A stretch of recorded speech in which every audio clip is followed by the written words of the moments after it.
Hello my friends, you know I'm always doing some sort of research, one or whether I'm looking at documents or looking at footage or whatever it might be. And I was curious about Neil Armstrong, and the reason I know that he was flying all kinds of different planes, and in the early flights for the space mission they were flying with rockets attached to planes, taking them up to the highest altitude they could, and then releasing them for testing at that altitude. Now, I've been interested in the fact that they add things to fuels and to gain more power. So I was looking through some stuff about Neil Armstrong, and I came across one of his last interviews, or it's billed as the last interview. And there's a small segment early on at about the 6-minute mark, and he's discussing when he was flying in the early stages of developing the space program. They were carrying up this plane and they had an engine problem, and there's some footage of this situation, and it's the footage that I'm interested in sharing with you, because basically it shows his plane flying with the small rocket attached to the plane and a spotter plane, and I think there were 2 spotter planes filming the whole thing so they would get it from different angles. And basically you've got contrails coming out of Neil Armstrong's plane that's carrying the little rocket plane, and the spotter plane, which is cruising alongside them, obviously for filming, it has no contrail whatsoever. Now I find that quite interesting, because I'd like to know what's the difference between these 2 engines. Obviously the plane that Neil Armstrong is using is a propeller plane, and the spotter plane is a jet plane, so there's obviously a difference there. But what about the atmospheric conditions required to make a contrail? Why does it apply to one plane and not the other plane flying side by side?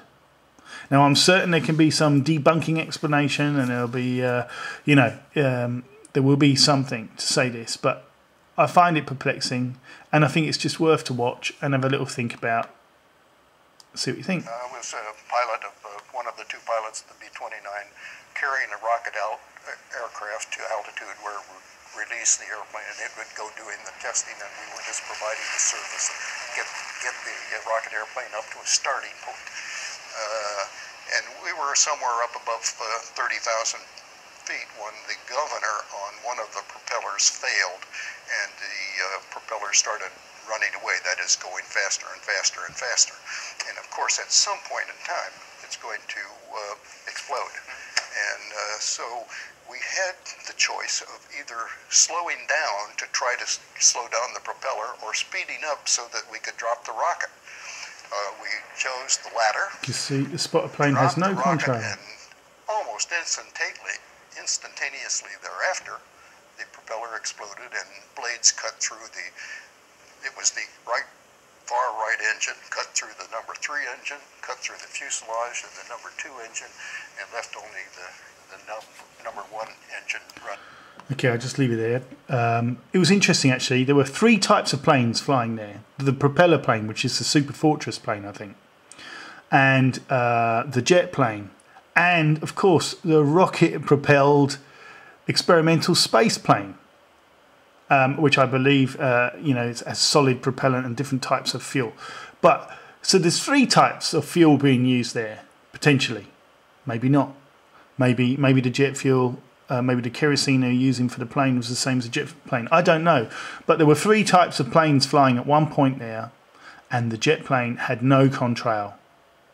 I believe that the trail from the rocket plane can be explained by the use of the different ingredients, the fuel, the solid propellant.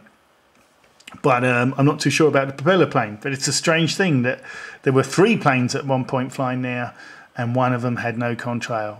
You know, it's something that we got to think about. You know, why haven't we got planes flying with no contrails? Because clearly there was a situation there where planes were making contrails and one of them was not making a contrail. We know that contrails contribute to global warming by making contrail cirrus clouds and other types of artificial clouds.